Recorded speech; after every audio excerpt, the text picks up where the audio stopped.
This video illustrates the efforts of a team of visualization and civil engineering researchers towards producing a high-fidelity visualization of the September 11, 2001 attack on the World Trade Center. The visualization had to be eloquent to the non-expert user. The simulation was placed into context by modeling and importing the buildings of the WTC Plaza, shown here in color, into a Google Earth model of Lower Manhattan. A finite element analysis simulation of the impact between the Boeing 767 and the top 20 floors of the North Tower was computed using a state-of-the-art simulation code. Then, the simulation results were imported into a state-of-the-art animation system where the visualization was produced. The simulation tracked the impact over 3/4 of a second real time. This sequence is 13 times slower than real time. All the animated geometry seen here was created automatically from the simulation output data.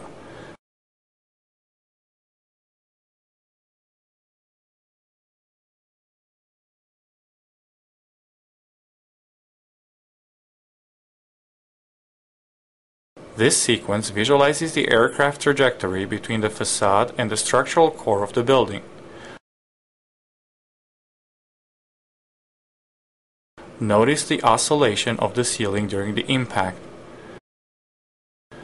This reverse angle shot visualizes the important damage sustained by some of the core columns.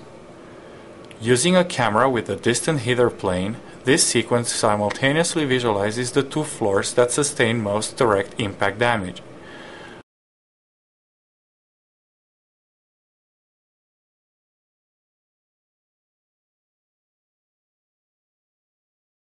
Notice the right engine titanium shaft, which traverses the building virtually intact.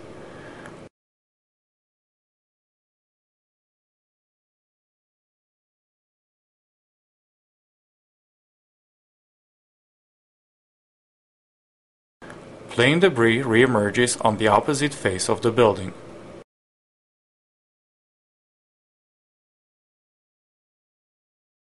The jet fuel in the central and two wing tanks was simulated using smoothed particle hydrodynamics, or SPH.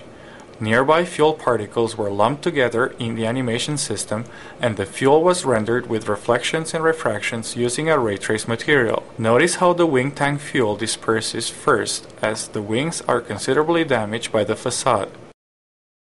The core columns are essential to the structural integrity of the building. This sequence visualizes the damage to the core columns and to their connecting horizontal beams by rendering all other entities with transparent materials.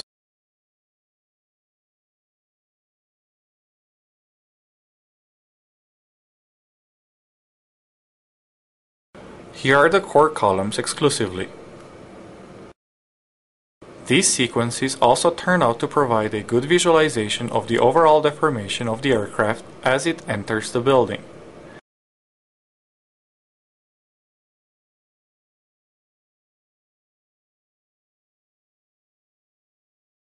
The simulation did not consider the effects of the explosion and of the ensuing fire. Here, the fuel particles were used in the animation system to automatically produce a plausible fire visualization. As can be seen in this side-by-side visualization, the simulation fuel particles control the fire computed by the animation system.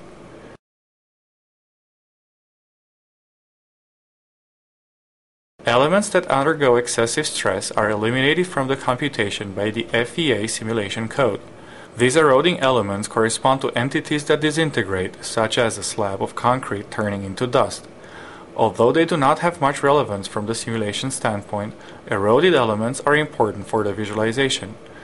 Eroded elements are used in the animation system to automatically create and control visual effects such as dust and glass shards.